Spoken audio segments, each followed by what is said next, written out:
le président américain Donald Trump a lancé une frappe contre des cibles de l'État islamique le jour de Noël, en réponse aux attaques perpétrées contre des chrétiens nigérians. En novembre, M. Trump avait déclaré que le christianisme était confronté à une menace existentielle au Nigeria et avait promis de défendre les chrétiens de la région. Des combattants du groupe islamiste Boko Haram et d'une de ses branches affiliées à l'État islamique appelée Province d'Afrique de l'Ouest de l'État islamique ont attaqué des civils chrétiens et musulmans. Un autre groupe, le groupe Lakurawa, est récemment devenu plus actif. L'Iran dispose également d'un puissant mandataire au Nigeria, le mouvement islamique du Nigeria, qui n'est toutefois pas impliqué dans les derniers combats. Le président Trump a donné peu de détails sur cette frappe, mais un responsable du département de la Défense, qui a requis l'anonymat, a déclaré qu'elle avait été approuvée par le gouvernement nigérian. Attendez-vous à ce que l'Afrique du Nord devienne un nouveau front dans la lutte intensifiée entre le christianisme et l'islam.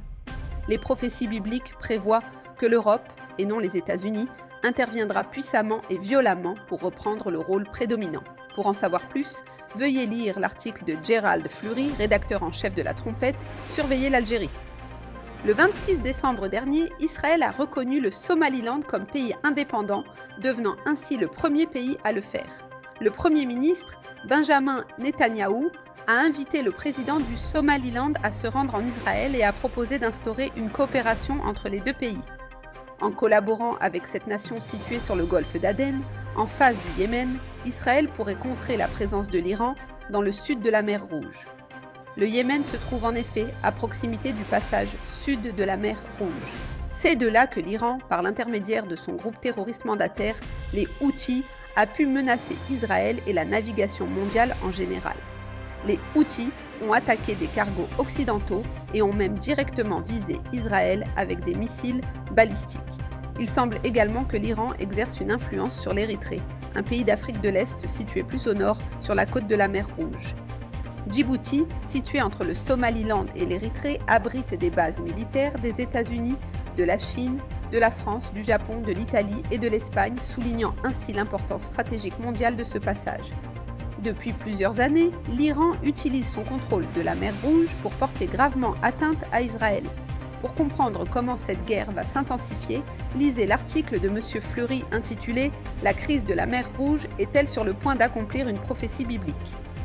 Le 29 décembre, la Chine a déployé sa marine, ses gardes-côtes, son armée de l'air et ses missiles pour mener des exercices militaires à balles réelles dans les environs de Taïwan. Dernier signe en date de la détermination croissante du Parti communiste chinois à s'emparer de l'île.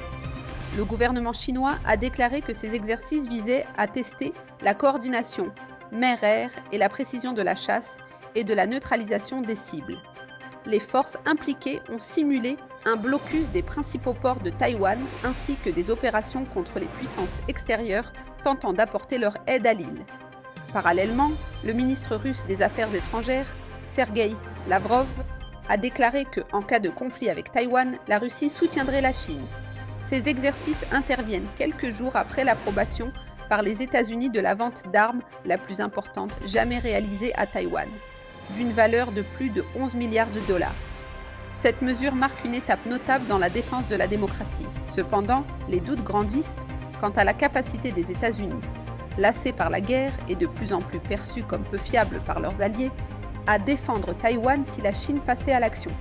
Pour comprendre l'origine de la faible volonté des États-Unis et ce que cela implique pour la dynamique Chine-Taïwan, veuillez lire Les Anglo-Saxons selon la prophétie. Pour en savoir plus sur l'actualité mondiale et son lien avec la prophétie biblique, rendez-vous sur latrompette.fr.